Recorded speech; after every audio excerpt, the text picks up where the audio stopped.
સ્માર્ટફોનનો ઉપયોગ એ આપણી જરૂરિયાત અને આદત બની ગઈ છે. આખો દિવસ સ્માર્ટફોનનો ઉપયોગ આપણે કરતા હોઈએ છીએ અને એ સ્માર્ટફોનના આખા દિવસના ઉપયોગને કારણે ઘણીવાર ફોન ગરમ થઈ જતો હોય છે. વધારે પડતા ફોન ગરમ થવાને કારણે ઘણીવાર ફોન બ્લાસ્ટ થવાના પણ બનાવો આપણી સમક્ષ આવતા હોય છે. પરંતુ તમે ઘણા ખરા સેટિંગ બદલીને તમારા ફોનનું ટેમ્પરેચર ઓછું કરી શકો છો.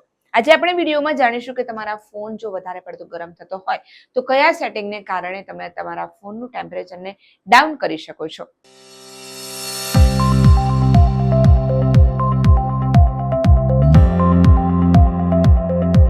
નમસ્કાર દર્શક મિત્રો, હોટલાઇન ન્યૂઝની સાથે હું છું સોનલ.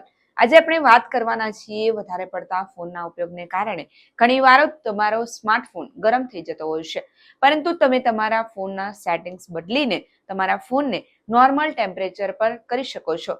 તમે તમારા ફોનને ગરમ થવાથી બચવા માંગતા હોય તો તમે કયા સેટિંગ કરી શકો આવું જાણીએ. તો પહેલું છે કે બ્લુટૂથ બંધ કરવું પડશે. તમે તમારા સ્માર્ટફોનને બ્લુટૂથ ઇયરબડ્સ મોટાભાગના ઉપકરણો સાથે જોડાયેલા રહે છે અને જો બ્લુટૂથ કનેક્શન સતત ચાલુ હોય તો તેની અસર થાય છે ફોન પર.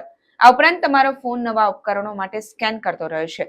આ પ્રક્રિયા બંધ કરવાથી ફોનને આરામ મળી જશે અને જો સ્માર્ટફોન ગરમ થાય તો તમે થોડા સમય માટે બ્લુટૂથ અને અન્ય કનેક્ટિવિટી વિકલ્પોને બંધ કરી શકો છો. બીજું છે ફોનની બ્રાઇટનેસ ઓછી કરવી.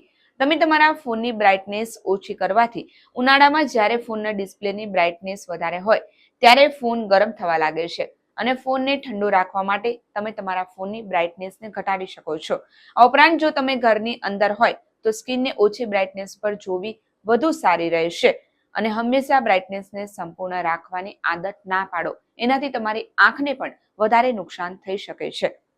બીજું છે એરપ્લેન મોડ ચાલુ રાખવો. જો ફોન અચાનક ખૂબ ગરમ થવા લાગે તો તમે તાત્કાલિક એરપ્લેન મોડ ચાલુ કરવો જોઈએ. ખરેખર ઘણી બધી એપ્સ બેકગ્રાઉન્ડમાં ચાલી રહેતી હોય છે અને એની આપણને ખબર જ નથી. આવી સ્થિતિમાં જો તમે થોડા સમય માટે એરપ્લેન મોડ ચાલુ કરો તો વધુ સારું રહેશે. ચાર્જ કરતી વખતે પણ સાવધાની. ઘણા લોકો ફોનને લાંબા સમય માટે ચાર્જિંગમાં મૂકી દેતા હોય છે, પરંતુ આનાથી ફોન ગરમ થઈ જતો હોય છે. ફોન ગરમ થાય તો ચાર્જિંગને બંધ કરો. આ ઉપરાંત તમારે ફક્ત કંપનીના સારા ચાર્જરનો ઉપયોગ કરવો.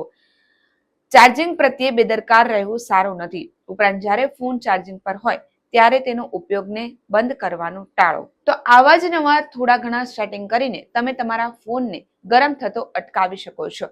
જો તમને અમારો આ વિડીયો ગમ્યો હોય તો લાઇક, શેર અને કમેન્ટ કરવાનું ચૂકશો નહીં. જો તમે અમને યુટ્યુબ પર જોઈ રહ્યા હોય તો અમારી ચેનલને સબસ્ક્રાઇબ કરજો અને ફેસબુક પર જોઈ રહ્યા હોય તો ફોલો કરજો. આવી નવી વિગત સાથે આપણે ફરી મળીશું. હાલ મને રજા આપશો. નમસ્કાર.